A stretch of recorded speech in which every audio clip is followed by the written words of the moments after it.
a possible breaking of Pakistan, a balkanization of sort?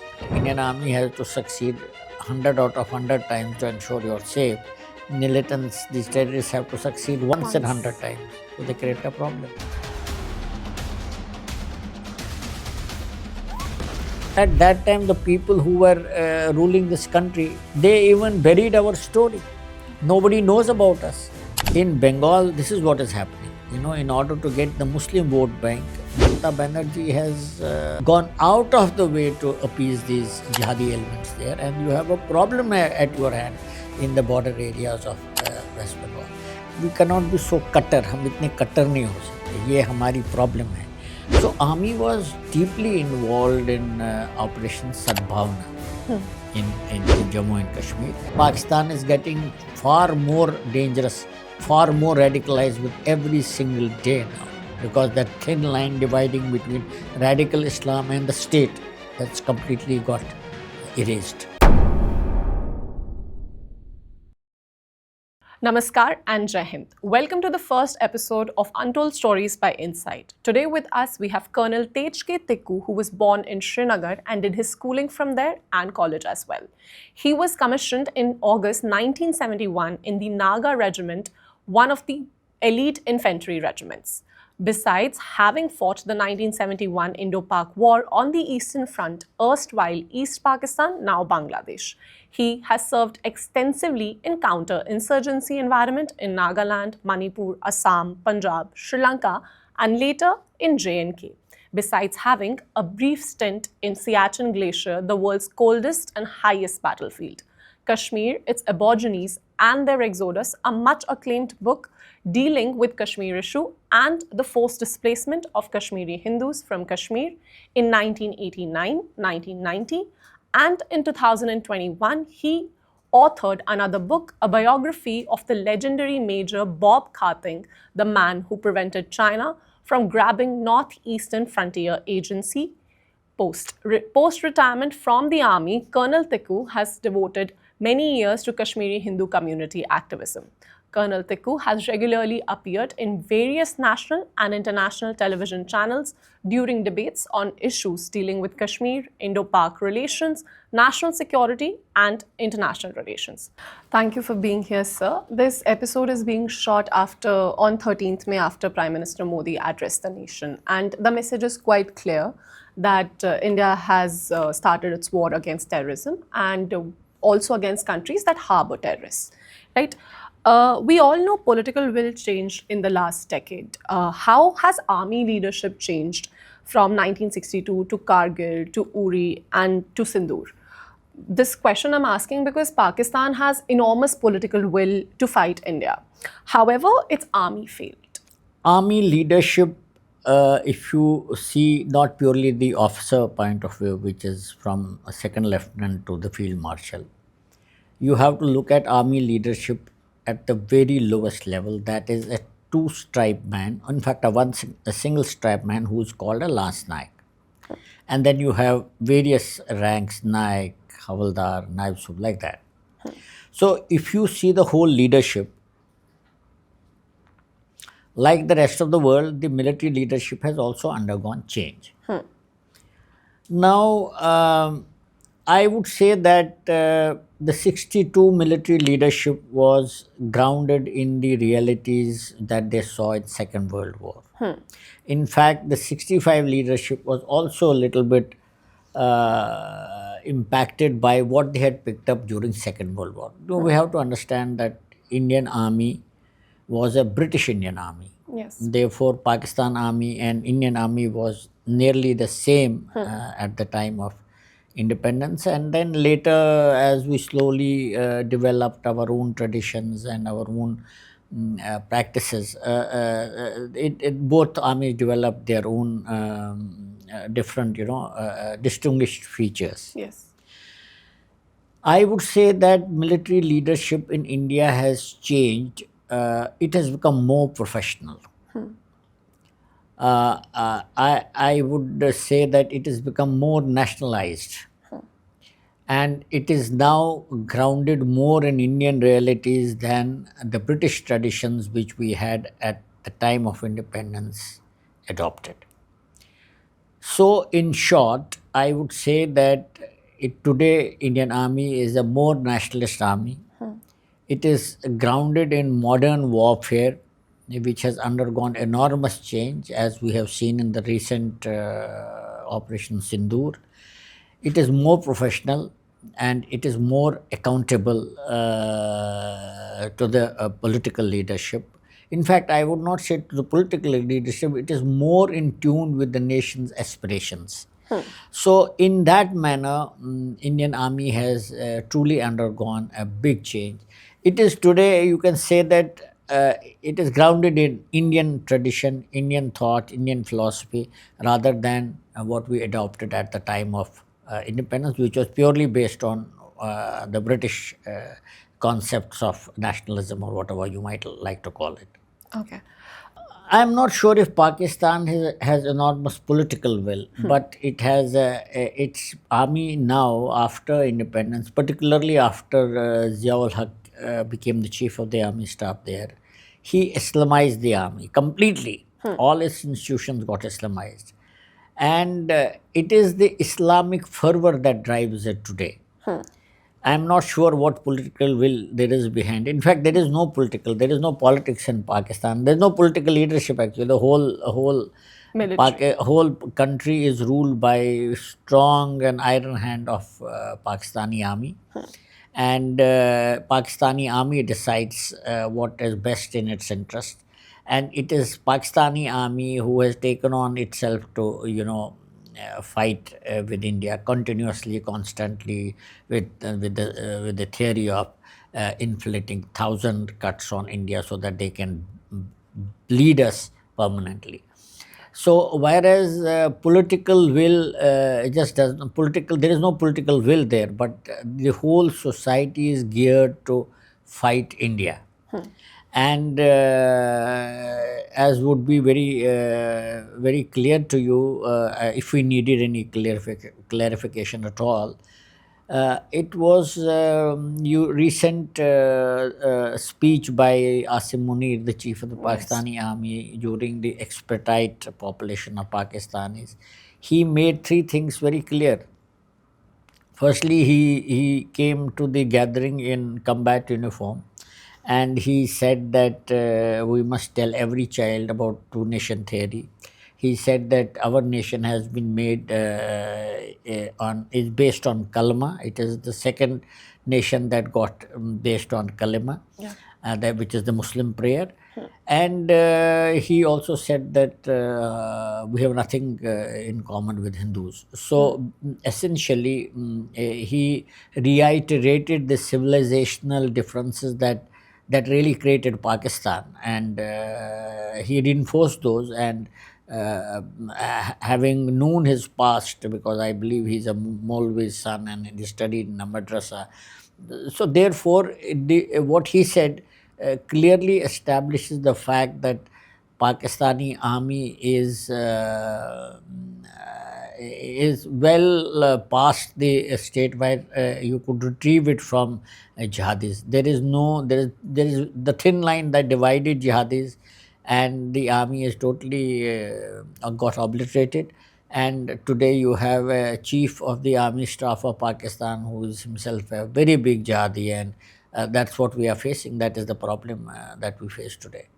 So, how important it is for us, India, to stick to the ladder of escalation in modern context, given that Pakistan will continue to target civilians while we continue to target military bases and terror hubs in Pakistan, that whereas even Pakistan refuses the existence of these terror hubs. First of all, in you said about escalatory ladder. Yeah. You know, in war, even if you don't want to escalate the conflict, the war preparation and its execution is such that it is in the shape of a ladder. That means when you take a first step, you do not know what the enemy is going to do. Yeah. Therefore, whatever enemy does, that might force you to go to next step. Your question, is India prepared to fight this kind of a war where we are on an escalatory ladder? Yeah. I would say yes. Okay. we don't really, India doesn't care where this escalatory ladder takes us. In fact, it is this escalatory ladder which compelled Pakistan to approach America and save them from India's wrath. Yeah. And it was America which intervened in the matter. Now, your second part of your question is that uh, uh, our, whenever a terrorist attack takes place in India, we have decided to hit the terror camps in Pakistan. Actually, this is not the first time we did it. We did it during Balakot also, 2019. But between Balakot and now, there is a big difference. First of all, even before Balakot, we had done surgical strike, which was a shallow strike by our special forces across the line of control in J&K. Balakot was a little different because Balakot was carried out by Indian Air Force right inside Pakistan. Yes. So we confined it to line of control. That got that was a message we want to send to Pakistan. It is not just the line of control we crossed. We have crossed into Pakistan and hit you. But for various reasons, Balakot did not deter Pakistan from doing what it did later, because Balakot terror camps are located in mountainous terrain, covered by thick forests, and people cannot reach there so often. There are no civilian populations existing around. Therefore, the effect of Balakot strike was not felt by Pakistani people, masses, or even by its army. Therefore, it had limited purpose. Balakot did serve purpose, but a very limited purpose it served. And the very fact that after that they still continued to rile us with many terror attacks, whether it is in Poonch Rajouri, whether it's in Riyasi, whether it is in Doda, Bhadrawah region, whether it's in Kathua, or it's in the valleys at many places. Yeah. So they continue to do it. But I would say that Operation Sindoor is totally different. Firstly, because we struck at their terror camps which are known internationally. Yeah. For example, Muridke is the headquarter of their Lashkar-e-Taiba, and Bawalpur is the headquarter of their Jaish-e-Mohammed. And we hit both, and these are not located in some jungle, they are located in thick, big cities of Pakistan. In fact, Bawalpur terror camp of Jaish-e-Mohammed is stationed just next to 31 Corps headquarter of Pakistan, and it is a huge training area. And so it's not something which people will not get to know. In fact, it's strike on it that killed many terrorists. Their Namaz-e-Janaza was attended by the local corps commander and DIG of the area, all many bigwigs, including many known Atangwadis. So that's one thing. Secondly, similar thing happened at Muridke. And then when Pakistan tried to, we only, on the very first day, we only confined our strikes to these terror camps, known terror camps. But Pakistan then resorted to attacking by sending large number of drones across into our country, and there was 400-500 of drones came, and not just line of control, it was all over the border, right from I would say north of northernmost point of the line of control till south Rajasthan and Gujarat and Bhuj and Nal. So once that thing happened, then India was left to know. So this is called an escalatory ladder. We hit at only terror camps. They attacked a large number of our they tried to attack a large number of our military installations. Yeah. In reply, we attacked their airfields at the next day. We almost attacked almost every single military airfield that they have. We attacked Noor Khan in Rawalpindi. Yes. We attacked Rahim Yar Khan in the south. We attacked Pasroor radar station. We attacked Sialkot radar station. We attacked Kirni. we attacked Sargodha. So most of the all kinds of military installations, particularly of the Pakistani Air Force, we attacked them.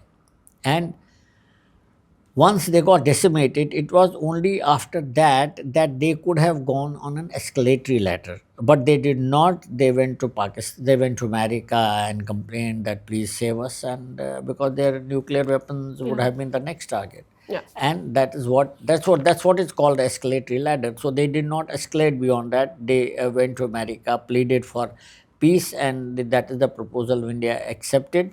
But this is only a cessation of hostilities. It is not a ceasefire as we call it. Yeah. And that's where the situation of Operation Sindoor is today. Okay. So you worked on various projects of national importance that deal with security and border management. Why do you think India hasn't solved the issue of porous borders, especially along the line of control? We've had enough wake-up calls. We've had Uri, we've had Pulwama, and now Pahalgam. Why do you think it is so? First of all, I think let's not completely deny that particularly in Kashmir and some of the Muslim regions of you see, if you have to divide the border into two places, Yes. We'll leave the international border aside. Yeah. We talk of only line of control. Line of control. We're not talking about the Radcliffe line, which is Punjab border and then Yeah. going. We're not talking about Border, that. that's the international border, recognized by the whole world, including Pakistan and Pakistan, India. So we leave that aside. Yeah. We talk of line of control because that is from where for the last 35 years infiltration has been taking Yes, place. sir. It is not that we have not succeeded in plugging the gaps. I think there are many reasons. First of all, if you see from top, Siachen downwards, from Kargil, Turtuk and that area, right till Chicken Neck. Chicken Neck is now near Aknoor, you know, and that is the line of control. After that, even in J&K, it is international border. There, Sialkot and our Jammu. Now, in this whole area, if you see the terrain, it's extremely challenging. Extremely challenging. You have mountain tops from 20,000 feet coming down to 13,000 feet, to 5,000 feet, to 4,000 feet. Yes. It's crisscrossed with huge number of nalas and drains and huge jungle terrain, thick forested terrain. So the first reason I would say is that the terrain is extremely difficult. Therefore, for a few people to enter, it's not a big deal. It's not a major issue at all. It's not a big deal at all. In fact, they can come. That is point number one. Point number two is on the 778 kilometers long line of control. You have, they do infiltration, say for example, 100 points in a month. And out of 100 points, 99 points we succeed. In one point they succeed. And those 5, 6, 10 people who enter, then they create a problem. Let me tell you one thing, that large number of, most of these infiltrating groups are dealt with within 2-3 kilometers of entering the border. They are decimated, they are neutralized. But one odd group that managed to enter, then that creates a problem. Yeah. So I would also say something which may not be very pleasant to people's ears. There is a certain amount of local help which they get because the sleeper cells and whatever you may call them. Even in Pahalgam, we had the role of sleeper cells.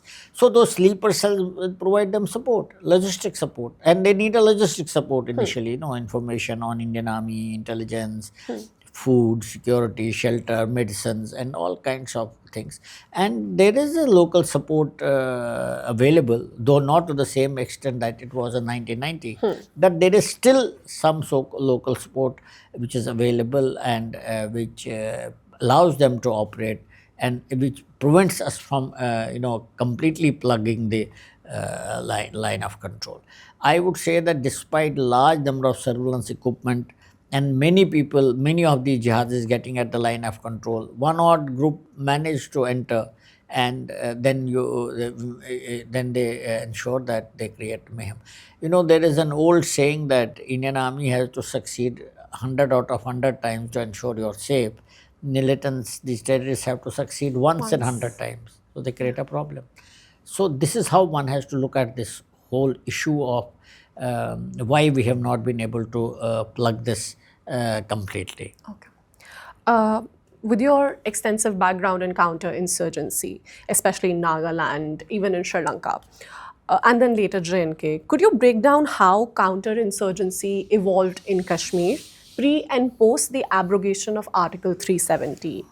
And do you think Pakistanis, but you've already answered it, that there is local support and Pakistanis are able to leverage the local Kashmiri Muslim to participate in terrorism? Can you break down the evolution of counter-insurgency? Pre and post. Yes, pre and post. See, I would not say it can, I would say post Article 370 is okay, but pre, there is no delineating line. Okay. The only difference that took place after Article 370 was promulgated was that for once the political political games that the local politicians were playing, that came to an end briefly. Because immediately after Article 370 was removed, 35A was removed, and Jammu and Kashmir was broken into two, with Ladakh becoming a union territory and J&K staying together as a union territory. Political power, political manipulation stopped for a while because governance rule was imposed there. And because of that reason, and because also of the fact that Kashmiris accepted it, removal of Article 370, because what was happening before that, Kashmir, Jammu Kashmir has always been among the first one or two most corrupt states in India. True. Therefore, whatever, and that huge amounts of funds have been pumped into Jammu and Kashmir right since independence. Yeah. Bulk of it would not go to the people concerned. The conflict economy, largely. I don't know how you define conflict economy, but I would say that a large part of the largesse provided by India to Kashmir never went to the people. It was shared between the politicians, the bureaucrats, and influence peddlers of Kashmir, and it never went there. So one of the biggest things that Government of India achieved by removing Article 370 was that when they created these District Development Council elections, this helped to devolve political power to large number of people. And because the mainstream political parties had no role in that, because there was no political activity came to an end. So over a period of 4 or 5 years, a lot of development took place. The money that was sent across was used for people's welfare. So that is, and thirdly, I think people also themselves realized that Article 370 was only preventing them from integrating with the rest of India, and it was being used by the politicians to serve their own nefarious designs. So over a period of time, Article 370's removal did not actually help integrate Kashmir with the rest of India, and that was visible in a large number of tourists traveling to Kashmir. In fact, last year there were about 2.6 crore people who traveled to Kashmir. This year also there was a huge rush till this Pahalgam incident took place. Therefore, insurgency after that and before that, I would say that one of the biggest advantage that any insurgent has over the armed forces is the local support. Yes. If you don't have local support, the insurgent is like fish out of water. Yeah. And it can be neutralized. But after Article 370, it was widely seen that the local support to the insurgents, to these terrorists, dwindled almost entirely. Not entirely, but to a large extent. I would say that there was a difference of about 95%. But this 4-5% will always be there. So I would say that in insurgency, particularly in Kashmir, pre-Article 370 and post-Article 370, there was a big difference in the public support that the insurgents enjoyed. In fact, this had happened a little bit before, but Article 370 you can say was a turning point in ensuring that the Kashmiris do not support insurgents, these terrorists as much as they used to do before, and this was the biggest difference. Sir, if you could tell us of an incident during a counter-insurgency operation where de-escalation was of dire need, how did you manage to do that during one of your operations? If you could just tell us of an incident. You see, firstly at my level, that is at the army level, unit level, how do you de-escalate? You're not really involved in de-escalating in the typical sense that politicians want to call it. Okay. When I was operating in insurgency situations, we had a large number of things to do. First, preventing the ingress of these terrorists inside the country and dealing with them. That was one part. The other most important part was to be of great help to the local people living on the line of control. In an insurgency situation, particularly till I would say in the first decade of the insurgencies, that is from 1990 till 2000, the civil administration situation used to be so bad that the civil administrations could not really function optimally. Therefore, it was left to the army to carry out the welfare measures for the local people. And it was in this that army played an enormous role in de-escalating the situation.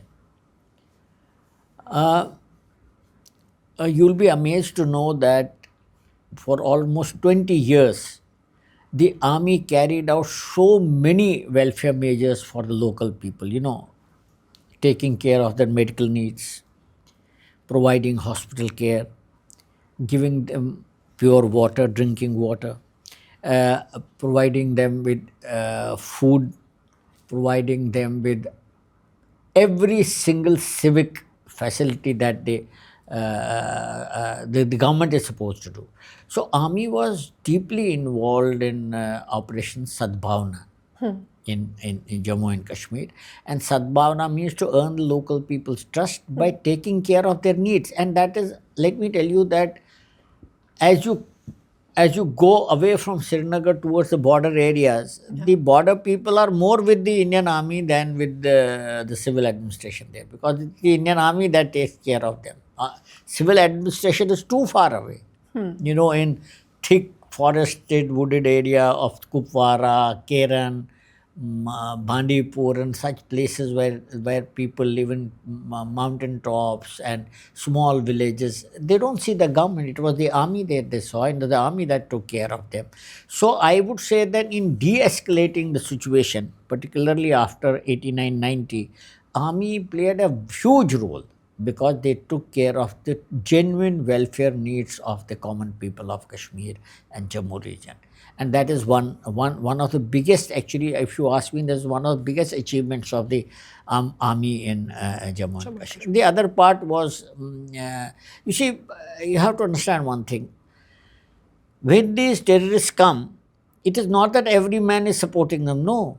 In fact, most of the information we used to get from the locals, and they would come and they would play havoc with that family, give us food, deal improperly with the women folk, and even kill them. So providing them security, providing these people security, ensuring that they don't become targets of the terrorists. This was also one of the big tasks that was assigned to the Indian Army, and they did it very well. And that is how they earned the trust of the local people, which eventually resulted in militants not getting that kind of support which they used to get in the initial years of insurgency. Just my last question with respect to insurgency. What do you think about Balochistan and its freedom struggle? A possible breaking of Pakistan, a balkanization of sort? I would say that first of all, we have to understand how Pakistan came to be. Yes. It's a big story, but let's confine ourselves to Balochistan. Balochistan was an independent state, Yes. like like many of these Maharajas and all that, but it was more independent than many other independent states because it was a rugged area and it was not directly under. Even the Britishers did not rule it that way as they rule Punjab, for example, as they rule other states. The India was divided into states and provinces. States were those which where they had a Raja Maharaja, so he was autonomous under the suzerainty of the British. Yeah. In Balochistan, there was Khan of Kalat. Khan of Kalat was ruling Balochistan. Yes. And till many months after the independence, that is 14th August 47, when Pakistan came into being, for almost a year, Balochistan was living independently. वो Khan of Kalat होता था, and he was ruling that place.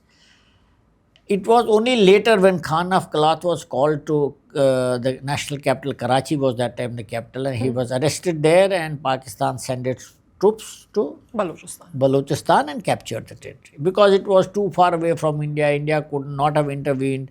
It was a rugged terrain, far deeper inside Pakistan, so they managed to do that. Now, but over a period of time, there has always been that feeling in Balochistan that we cannot be part of Pakistan. They are ruling over us illegally. Pakistan has an issue, basic issue, why it is not able to really become a homogeneous state. That is because Pakistan's nearly 54%, half the population of Pakistan is Punjabis. Yeah. But it is Pakistani army rules Pakistan, and Pakistani army has got nearly 90% Punjabis, and they rule. So therefore, there is always that element of Punjabis are ruling Balochis, Punjabis are ruling Khyber Pakhtunkhwa people, Sindhis, and everyone else. Yes. So that resentment was already there. So there was always resentment against this, and there were some very many important leaders of Balochis were killed. One of them was, I'm just forgetting the name, whom Musharraf killed during his tenure. So there has always been a resentment among the Balochis about Punjabi domination. Punjabi means Pakistani domination. Yeah. Second point is that Balochistan has got enormous minerals. Resources, natural resources. It has oil, it has copper, it has gold, it has other mines. Yeah. And Balochis think that we get nothing out of it, and Pakistan is exploiting it for its own use. Even CPC, China Pakistan Economic Corridor, which passes through Balochistan, reaches Gwadar. Yeah. They think that it is now, previously Punjabis used to rule us, and now it is Chinese who have ruled us. And in fact, they find it very difficult to accept that they have to take permission from the Chinese guards to enter their own lands. Yeah. So I would say that, and lately, if you see that Balochistan Liberation Army has been inflicting heavy damage on Pakistan. And very heavy damage. It's not just that we are talking about, the whole world is talking about it. Yeah. Therefore, I would say that Balochistan getting out of Pakistan Confederation and becoming an independent state, the chances are very, very bright, for the simple reason that it's a very difficult terrain, rugged terrain, too far away from the mainland, and I'm not sure if Pakistan will be able, in the present state, it will be able to really integrate it with the rest of Pakistan. So I would say that Balochistan Liberation Army or other independent groups which are fighting Pakistan, they stand a bright chance of seceding from Pakistan in due course of time. Even with the Pakistani nuclear facilities being in Balochistan, you think it would be possible, especially because what the idea is, or what the understanding is, that international let's say world leadership will not let that happen. There's America, which is pretty much involved in Pakistan. There is China, which is also involved in Pakistan. With these two players being involved there and the nuclear facilities of Pakistan being in Balochistan, do you think that the balkanization is still possible? And there's hope for Balochi people. You see, there are many issues which go against Balochis. Yes. This is one of them. But you have to understand one thing: when people do not want to be with you, there is no way you can keep them because at the in fact, lately you must have seen Balochis have removed Pakistani flags from many of their institutions. And let's not forget, after all, Soviet Union was also a very big nuclear power. Yes. Ukraine had its nuclear weapons installed there. Yes, yes. But it broke. Once that implosion takes place inside, then there is nothing that can prevent them from really seceding. And nuclear weapons is not really a very big issue because nuclear weapons can, if Pakistan breaks, nuclear weapons can always be taken out by big powers. Having a nuclear weapon in Balochistan is no reason. In fact, it's not much of a reason for Balochis to stop demanding an independent state. If all Balochis want it, then it will happen. And if Balochis don't want it, that it won't happen. But the way things are going today, I don't think these deployment of nuclear weapons that will prevent them from having an independent state, because the example of Soviet Union is right in front of us.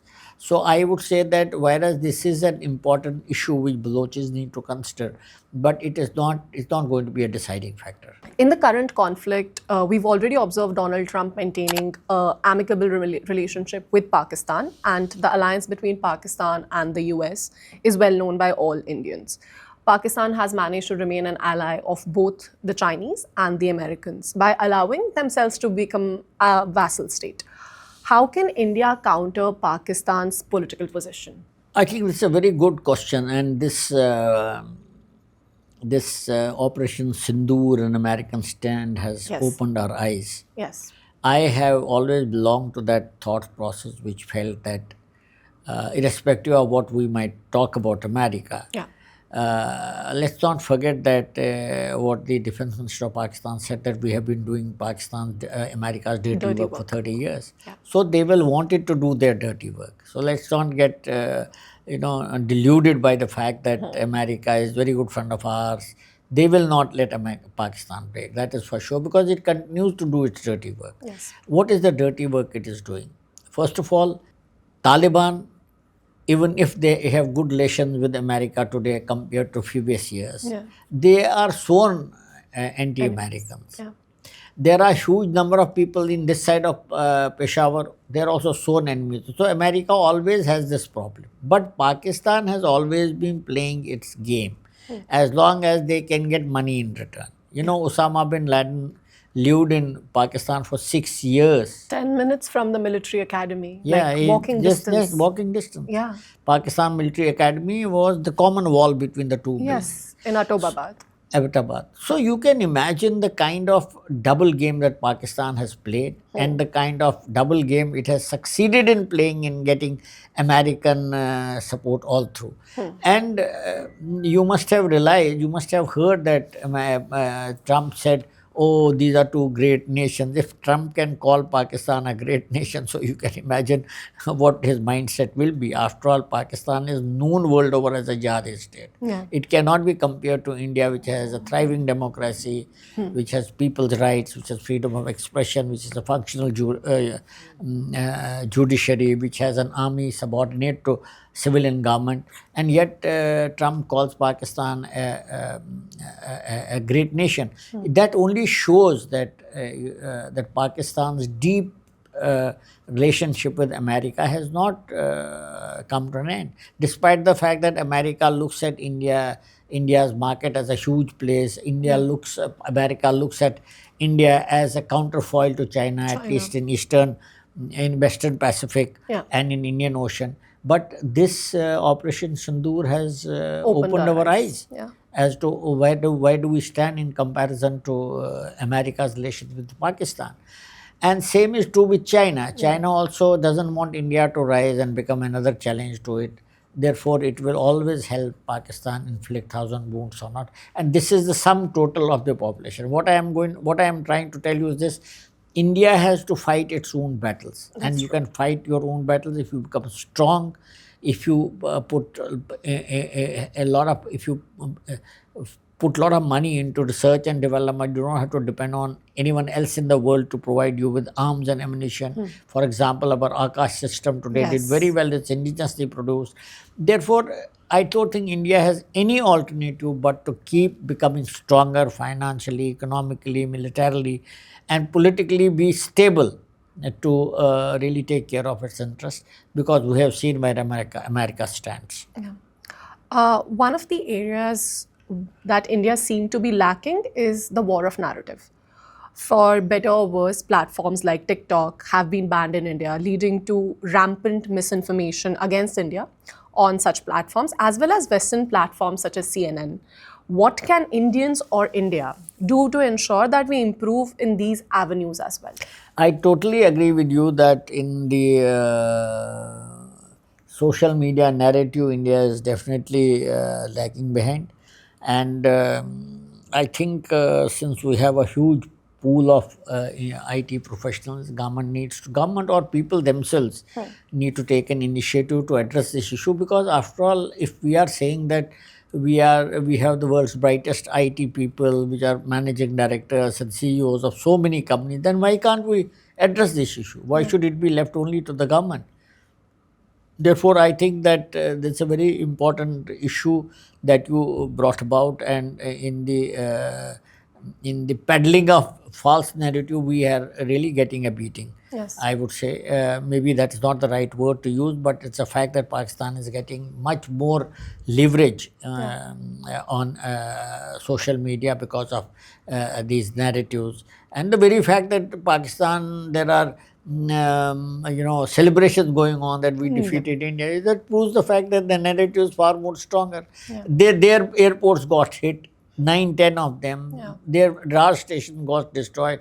Pakistani GGISPR himself said that we lost 2 JF-9 or JF-17 aircraft, and yet they went to the world saying that we lost 5 Rafale aircraft, and there is a celebration going on all over that we beat India. So you can imagine the kind, and let's not forget that social media is absolutely powerful these days. True.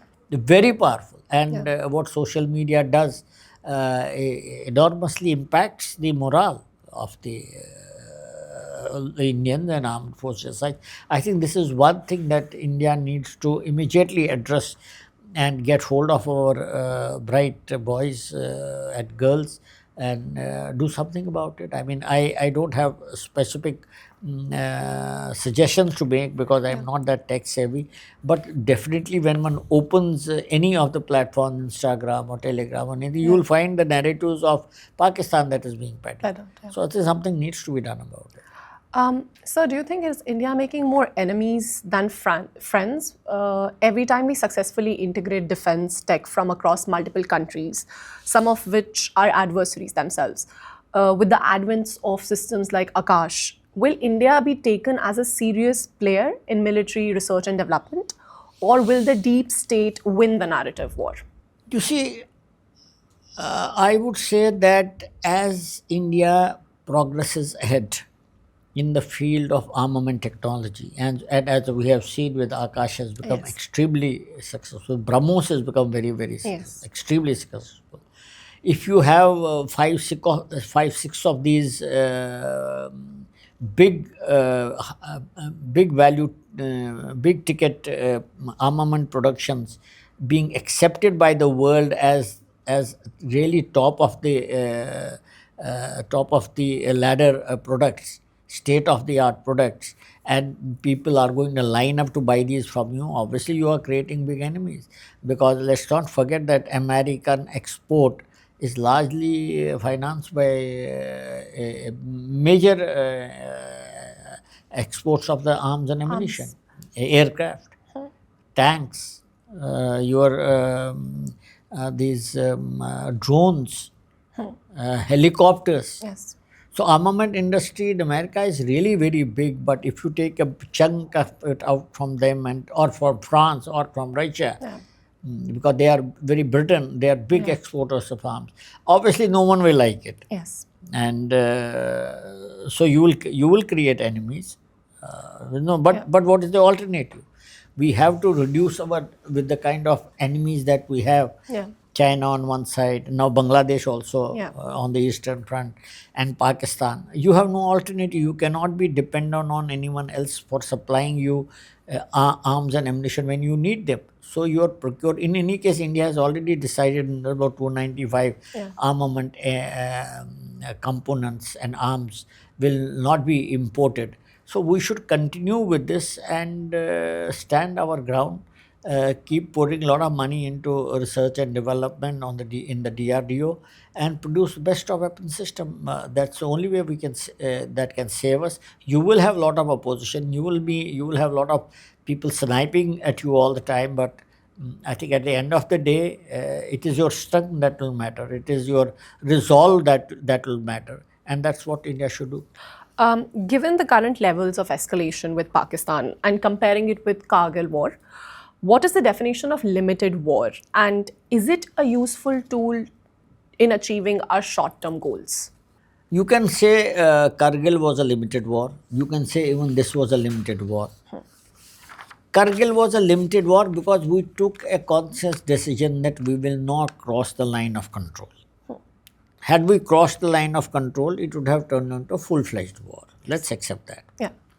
So you can call it a limited war because it was confined to a particular space which did not affect rest of the nation. You got it? And therefore it's a limited war. 100. It has specific objective. It did not spread throughout the international border. It did not involve civilians. Much it was confined to the border only. So it is a limited war. But the problem with wars is that we think of past wars and hope that the next war will be like the past war. It's not like that. This war is totally different. This is also a limited war because it lasted only 3 days, and we hit some of their targets. They tried to hit some of our targets, and it ended there. But see the difference between Kargil and this. This was all across the international border and the line of control. So you had a far bigger area under fire, part of the conflagration compared to Kargil. First thing. Secondly is in Kargil war there was no damage to any of our airfields. Herein we struck Pakistan's 14 airfields. We destroyed large number of their runways. We destroyed their radar stations. We destroyed their planes. They must have tried to do the same thing this side. How much we have lost, it's not very clear as yet. I don't think there has been much loss because ours is an open society. These things come out. Yeah. So, but this is also limited war because it was confined to 3 days. So, how does one define a limited war? One really doesn't know. But I would say that it is a limited war because it stopped after 3 days, and most of the Pakistan and Indian armies assets are still intact. Kargil was also a limited war because of the reasons that I have already mentioned. So these definitions keep changing depending on the shape that the war takes, and I suppose we'll have to keep redefining these as we move along. Is there any space for diplomacy remaining with Pakistan, considering that the government of India has stated that we will only speak with them over matters of Pakistan-occupied Jammu and Kashmir and terrorism? If that's the case, and Pakistan never cedes the argument, is kinetic action the only possible choice? As of today, there seems to be very little scope for diplomacy to succeed because even the number of people of their High Commission in India has been reduced drastically, and they have reduced our personnel in their High Commission drastically. And with the kind of thing they did in Pahalgam and what led to Operation Sindoor and their army chief statements, their being present at the Namaz-e-Janaza of the terrorists, many of these things point to the fact that there is very little scope for diplomacy left in India-Pakistan relations for the time being. And irrespective of what President Trump might say, that I'll try to get both of them on a negotiating table, we'll find a solution. I don't think, because he doesn't know this subcontinent at all. He doesn't know the history behind India-Pakistan conflagration. He doesn't know the history behind the civilization conflict that Islam has always had with India. I don't think it's going to succeed, and I think for the time being we'll be in this state of this Operation Sindoor state only.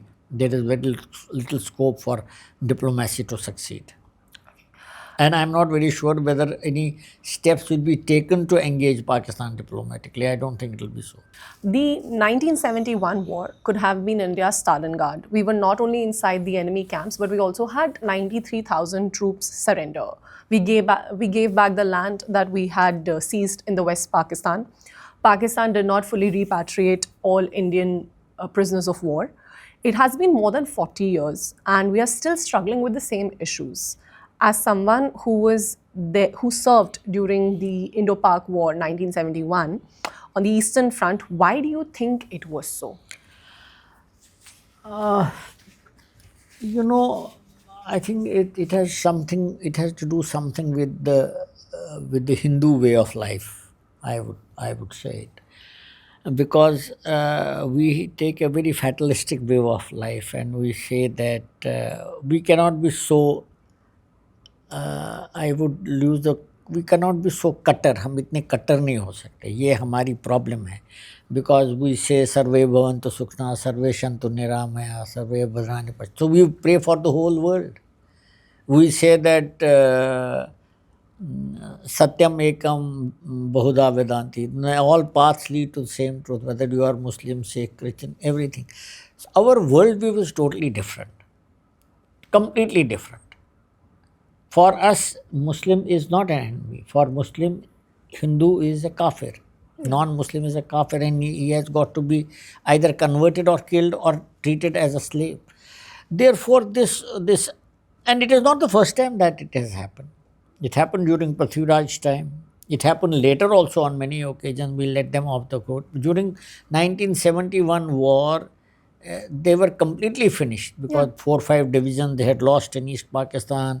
West Pakistan was lying totally prostrate. We could have done something with Pakistan. We could have got Pakistan occupied Kashmir with us. We didn't get it. We let their 95,000 troops go without getting anything in return. We even returned Haji Pir Pass in 1965. So it's always been that story has repeated itself time and again. Why it has repeated? I think it has something to do with our very upbringing. That upbringing teaches us to treat every human being with some dignity, with some with consideration. And we allow these people go. Oh, there's a humanitarian issue. It's a humanitarian. Why don't we let them go? It's a human. How can you keep them in chain? I remember those days, articles over articles over articles used to be published that we should allow the PWs to go. That kind of pressure was built.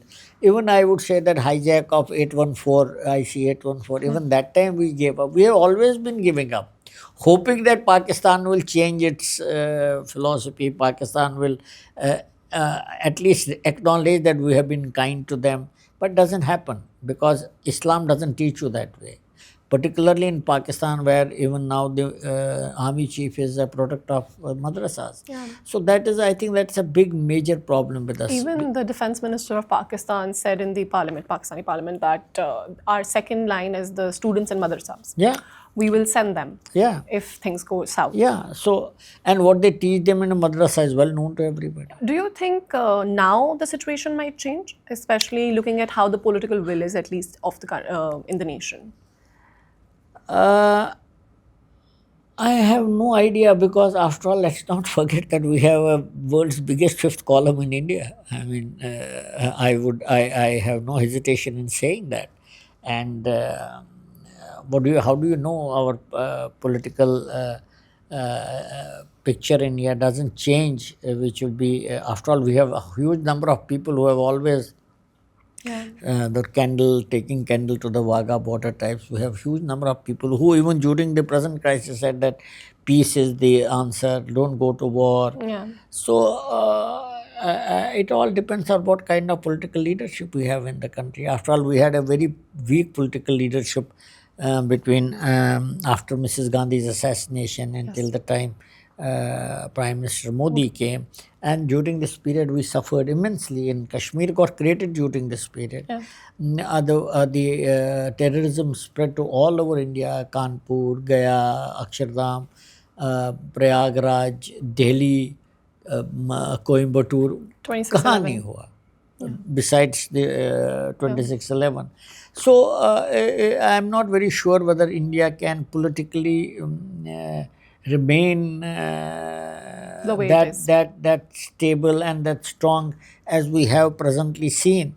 So I cannot answer this question categorically, but India has a deep rooted problem that we have a very big fifth column in the country, and we have to be very careful about it.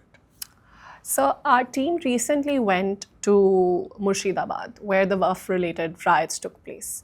And so we got the ground reportage from there. What we understood and what we could highlight was how poor the internal security of the country is, especially in that region, a region with close proximity to the border with Bangladesh. And it has a similar demography like Kashmir. Would it be safe to say that if government doesn't pay attention, it would soon be facing a Kashmir-like situation on its eastern border?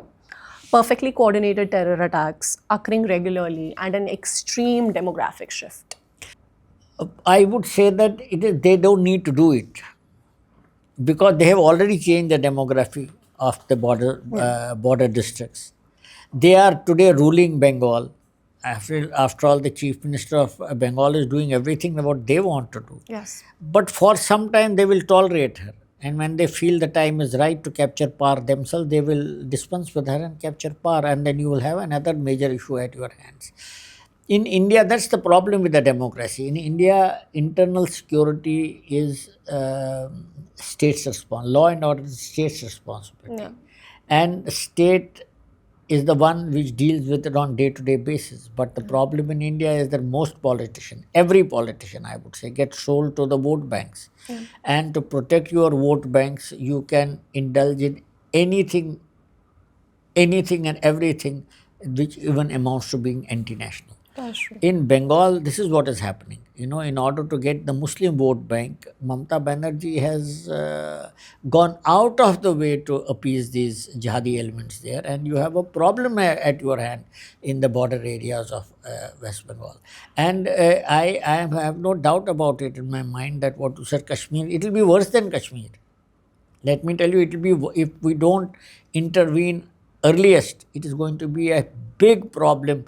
It will be worse than Kashmir because Bangladesh, the elements who have come to power there, they are talking openly about Greater Bangladesh. They are openly talking about cutting our chicken neck, the Siliguri corridor. So I would say that in the years to come, it's going to be a problem much bigger than Kashmir in a way. In our ground reportage, when we took the interviews, there were a couple of people who were from the TMC, they were Hindus, and they themselves said that, look, I'm from TMC, we've supported TMC, and it did not matter if I was from TMC or not. When the angry crowd came, they only cared that I was a Hindu. So what you just said, that they will wait till the time is right and then they'll strike on Mamata Banerjee as well. It is something that in that tiny district of Murshidabad, we could see that the party and the politics did not matter. Yeah, it doesn't really matter. For them, it doesn't matter. They will tolerate you only till the time they themselves cannot rule. Moment they feel they are strong enough to rule, they will in fact, they will be the first ones to be killed. That's what I said. So, therefore, it doesn't really matter whether you are. Mamata for them is a transitory phase which supports them because it helps them gain the eventual objective. But once they are close to getting the eventual objective, they will dispense with Mamata Banerjee also. For them, it doesn't matter whether a Hindu is a Mamata supporter or Marxist or Congress or BJP. He is a Hindu. And Hindu is a non-believer and he must be done away with. And that is where you gain political power. The moment you get political power, then a Hindu can be only allowed to live by paying jizya, or he has to be executed. So that is the state of affairs in Bengal these days. That's why when you asked me the previous question, This was in my mind, because in India only you have a huge number of fifth columnists who care only for their vote banks, even at the cost of destroying the nation. So that's what they are doing. So again, coming back to the riots in Murshidabad, that it actually led to the exodus of several Hindu families from that district. The pattern is similar, eerily similar to the ones that in Kashmir back in 1991, 1989. Is there a grander conspiracy at play that seeks to destabilize India's border districts, and how can government combat these internal threats?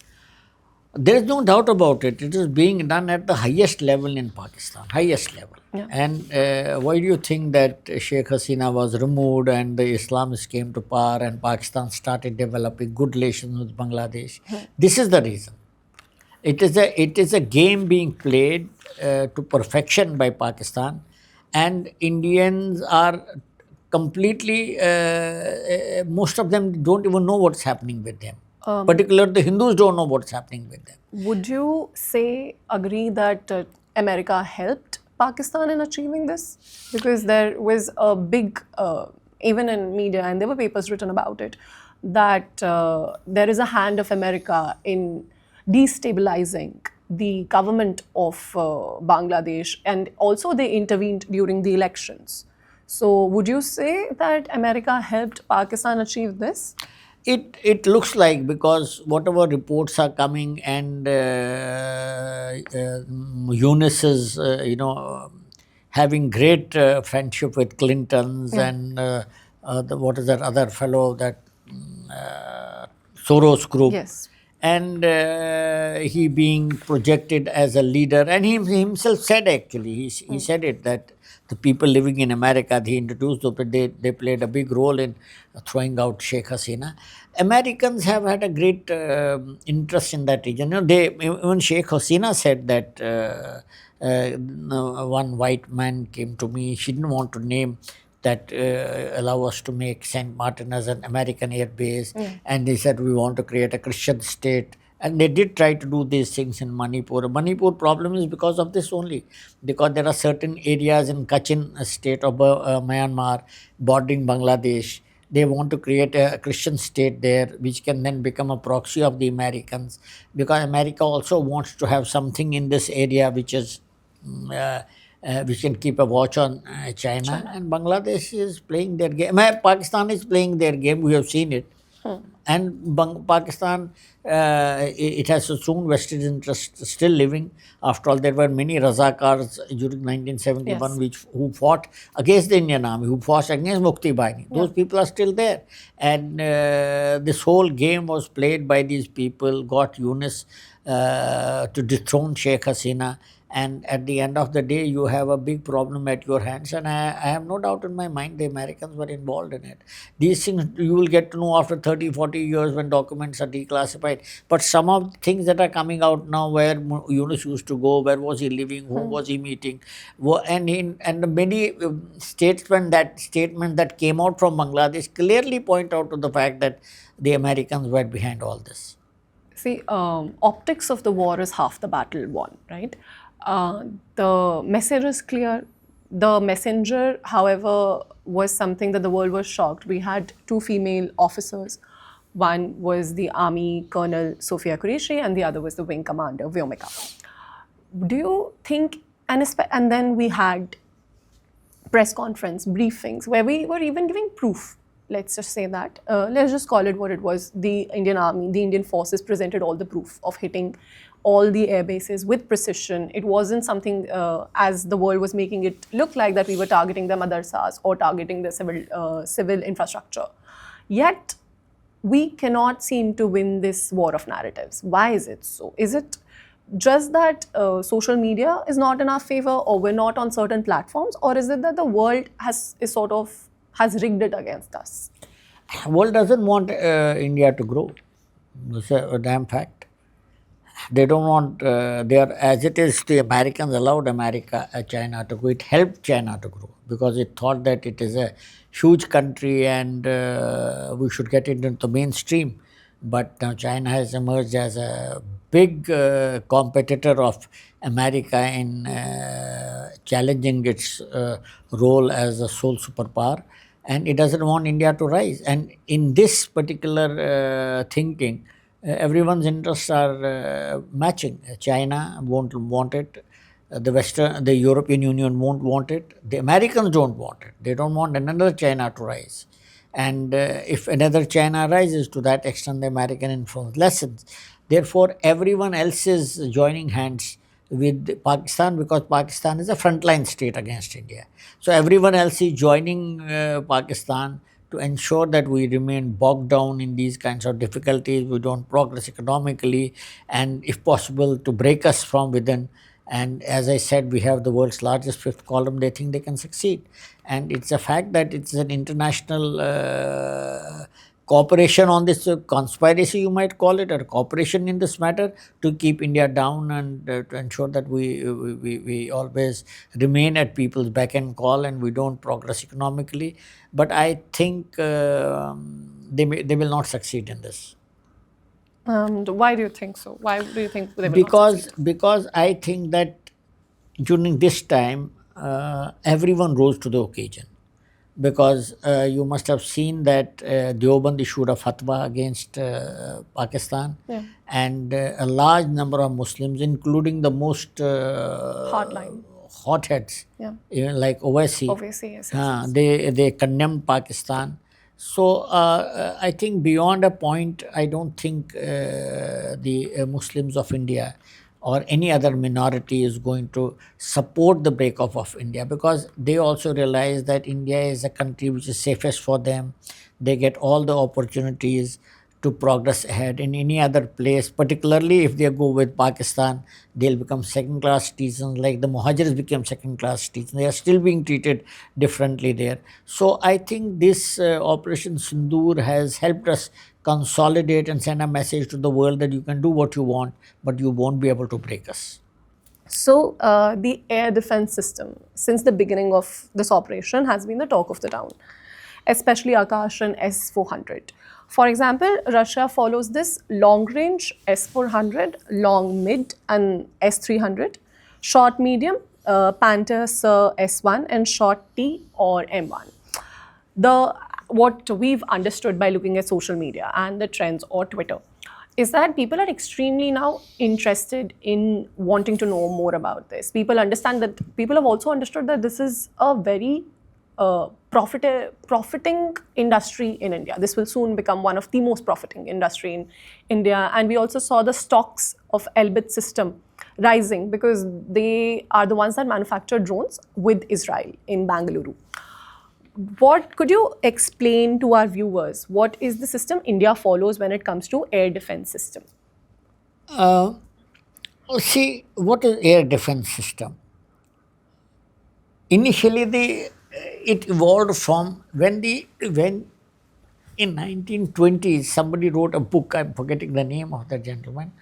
He said that now, because Second World War, when it ended in 2018, 1918, it was basically trench warfare. There was no movement of troops. Okay. They just got bogged down in trenches. Yeah. So they killed each other in trenches, and then the tanks came, and that made a battlefield mobile. So you could go to 100 kilometers, 200 kilometers, capture huge territories. At the end of First World War, aircraft started coming, and then somebody said that, oh, this is going to be the end of everything else. Yeah. Because if you come involve the third dimension, Yeah. you can see the whole lot of ground and you can target the vehicle, tanks, everything. Yeah. When all that was happening, in air power was really becoming very, very important. Even during Second World War, hundreds, 200 planes would go in the Battle of Britain, go attack Britain or whatever. Then there was then the technology came of anti-aircraft guns. And remember one thing, that whenever any scientific innovation comes forward, is made as a new thing, its first use is always with the military. No matter what you do, its first application will be to the military. That means Air Force, Army and Navy. Therefore, we had this anti-aircraft system coming, and they started coming from Second World War only. Now, today, when you have drones and UAVs, what does drone and UAV mean? You are producing very cheap, rather than having a millions of dollars worth of a Rafale or a Mirage 2000 or a Su-30. You have this cheaply produced Suicide drone, kamikaze drones yes. coming, and they do the same work as an aircraft does at a much lesser cost. And even if it falls, it is shot down, you don't waste a human life. So drones have become a very important part of the air warfare. Coupled with this is the missiles. Again, missile is extremely very fast, extremely accurate, and can travel huge distances. Therefore, I would say that aircraft role has come down definitely, and the role of drones and unmanned aerial vehicles and the missiles has gone up considerably. So what do? You develop anti-aircraft systems, and these anti-aircraft systems are the ones which can take down a drone, it can take down a UAV, it can take down a helicopter, it can take down a normal aircraft, it can take down a fast flowing, it will take a supersonic aircraft. India has both integrated as well as layered anti-aircraft system. Integrated means you have whatever our anti-aircraft Shilkas are there, or L-70s. L-70 is the Second World War weapon, but this has been improved upon. So you have L-70s, you have Shilkas, you have Akash, you have Igla, and then you have S-400. All these are integrated so that you don't leave any airspace which is not covered by any of these. And you have them in layers, in the sense that if an aircraft manages to break one layer, it will be hit by another weapon. If it leaves that, it will be hit by another weapon. Therefore, whole nation's airspace is now guarded by an integrated set of air defense weapons. And each one of them has a different role. For example, S-400 can track an aircraft when it starts taking off. Suppose an S-400 is looking at Quetta, that far away. It will see that Pakistani plane has started moving. It will track it and engage it within 400 kilometers anywhere. Akash is a Mach 2.5 to 2.8 speed. So aircraft is coming at Mach 2, Mach 3. Akash is going at even faster pace and will get it at 25 kilometers. So if S-400 is not able to get it, when it is 25 kilometers away from us, the Akash will get it. If it is not, then shoulder-fired surface-to-air missiles. We have shoulder-fired. An infantryman having a shoulder-fired, which is an aircraft coming very close, 1,000 meters, 500 feet, can fire and kill it. So this is how the integrated anti-aircraft missile system and the integrated and layered anti-aircraft missile system. It is very, very important because you have 400-500 drones coming at you at one time. Then there are something called loitering munitions. Loitering munitions are those which are they are loitering. They are armed drones. They are loitering. Loitering means just moving around in the sky, and they keep looking at their target. If they find a target, they home onto it and jump over it. Kamikaze, suicide mission, and they destroy the target. That drone also gets destroyed, but the target also gets destroyed. This is the concept that is now becoming part of the military, called the revolution in military affairs, RMA. This is part of the latest revolution in military affairs, because you have seen in Russia versus Ukraine, drones playing a significant role, missiles playing a significant role, and same thing happened here also. Yeah. Okay. So you are a Kashmiri Pandit. I am a Kashmiri Pandit. You're somebody who has definitely lived in Kashmir. But whereas I haven't. And for that reason, I'm often labeled as someone who's not a true Kashmiri. But to be honest, everything about me is Kashmiri: language, culture, the practices we follow, I follow, they're of a Kashmiri Pandit. Do you see a future in Kashmir where Kashmiri Pandits are there again, in their homeland, the Aborigines? They're living there, practicing their culture, practicing their habits, speaking the language. Do you see a future? I cannot rule it out, though today the situation is such that doesn't appear to be a bright spark anywhere on the horizon. But I do not rule it out completely. I think it will eventually depend on the state of Pakistan. The existence of Kashmiri Pandits in Kashmir. Absolutely, because in Kashmir you are not allowed to stay. There is radicalization, there is anti-Kashmiri Pandit feeling. Who is fueling it? It is Pakistan which is fueling it. Suppose there was no Pakistan, what would Kashmiri do? Pakistan is the womb from which this radicalization of Kashmiri Muslim society has taken place. We have lived in Kashmir. We did not have any problem. We lived with, most of our friends used to be Muslims only. In a cricket team, there will be 4 or 5 Kashmiri Pandits, rest 12 will be from Muslim community.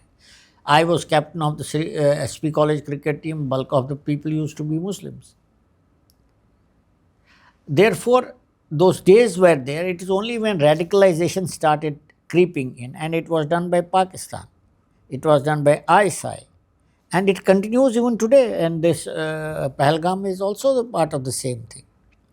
Therefore, I have always held that large number, 95% of problem of Kashmir will finish if Pakistan does not exist in the as a geographical entity as we see it today. First. Secondly, if it gives up jihadi mentality, which it will not give, because now it is ingrained in Pakistan's very being. Yeah. So that will not happen. Therefore, I feel that as long as Pakistan is in a position to spread radicalization, to brainwash Kashmiris, to project to the world that we are the world's only nation that was brought up, that was created on Kalma, there is very little scope for Kashmiri Pandits to return, because you can never live in a place where majority, that too overwhelming majority, is against you. 98-99% population, if it is against you, you cannot survive there. That's why we have to leave. But I would, you were asking me how do you see India's future. At that time, the people who were ruling this country, they even buried our story. Nobody knows about us. And they were responsible because they did not want to lose Muslim votes, so they did not allow this story to go out. So these are very complicated issues. I have personally felt that we can still live with Kashmiri Muslims. Large number of them are not radicals, and they would like to live with you. But they would not like to be part of India. That is something. No, there are huge number of Kashmiri Muslims who would like to remain part of India. In fact, let me tell you, 2 studies were carried out in the middle of, during the worst phase of the insurgency, I think 2001, 1998 also. I am forgetting the name of the very big organization carried out. Only 1% people in Kashmir said they want to be with Pakistan. Most said we want to be independent. And still large number said that we want to be India, because they are also seeing by going to Pakistan, what are they going to get? Radicalization,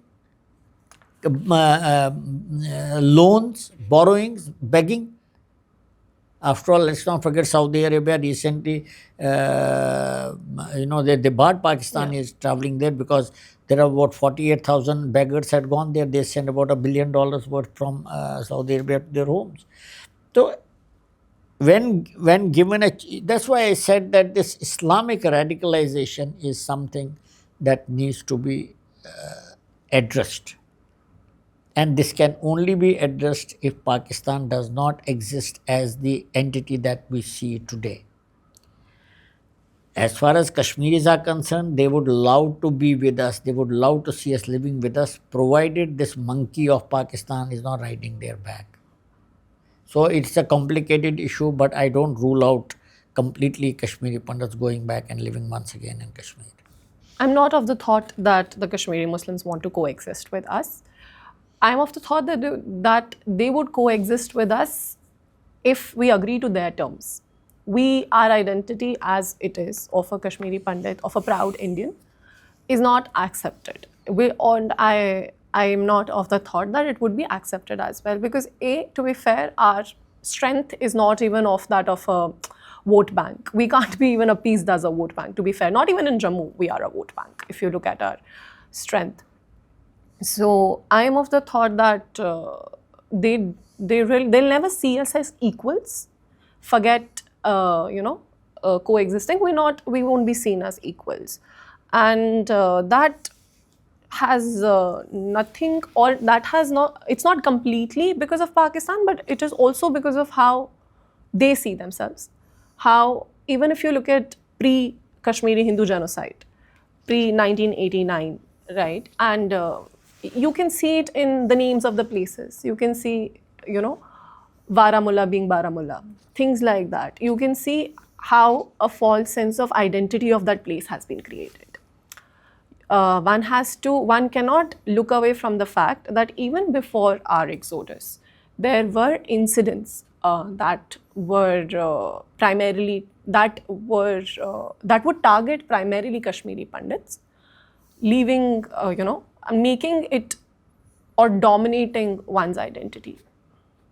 Yeah, there's no doubt about it. There's no doubt about what you're saying. But we are not going to live at their largest. We are not going to live at their kindness. We have our own identity. Yeah. And we will have nothing to do with them. We don't want jobs from them. We will carve out our own place. They should become dependent on us.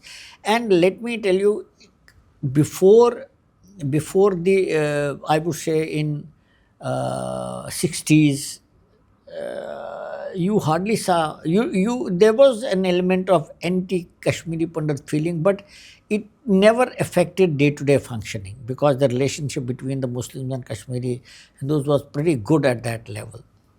As far as the name changing extra is concerned, that happened before the Sikhs came in, and you know that there's nothing much you could do about it. But at the same time, there's another aspect. Should we give up our right to Kashmir? No, we should not. We should not give up. We So will that's never. another problem. That you can see in every average Kashmiri, Yes. even my generation. Yes. We don't give up our right. We proudly Yeah. claim as the Aborigines of that place. Yeah, we claim, and that land belongs to us as much Yeah. as it belongs to anyone else living there. Yeah. Therefore, that's another aspect of this thing. I understand that going today and living there today is not possible. That is why I said it all depends on what happens with Pakistan. Because if this monkey of Pakistan is removed from Kashmiri backside, it is possible that Kashmiri Pandits will be able to go back, because the relationship at various levels was very close, even though they did not consider themselves, because this radical Islam, I have lived there as a student, as a college student, as a school student. It was not very palpable. The radical Islam was not very palpable. It came much in fact, as I said, the integration was pretty good. It came only later, after Ziaul Haq became after Bhutto was hanged. After that, and you may not be witness to it. When Bhutto was hanged, the people burnt the almond fields of Jamaat Islamis. There were incidents when Qurans were taken out from the Jamaat Islami people and burnt by these Muslims only. And it's not me who is saying it. You please read Basharat Pir's book, Curfewed Nights. And he says when people objected to Quran being burnt, he said, no, this Quran is Jamaat Islami Quran. It has to be burnt. So that was the hatred they had for Jamaat Islami at that time. It is only later when due to international, Mujahideen becoming very, very active in Afghanistan, and Russia Soviet Union getting defeated there, the rise of Islam in militant Islam after the Shah was removed from Iran, and various dirty games played by the Americans and the West, that this thing came up, and then they felt that this is the time for resurgence in Islam has come. We should get hold of all the lands where Islam is in majority, but they are not themselves ruling. So this fervor started taking over, and we became the first victims of it. Therefore, that's why I said that it's a long drawn out process, and as far as South Asia is concerned, this problem can be only resolved if Pakistan does not exist the way we see it today.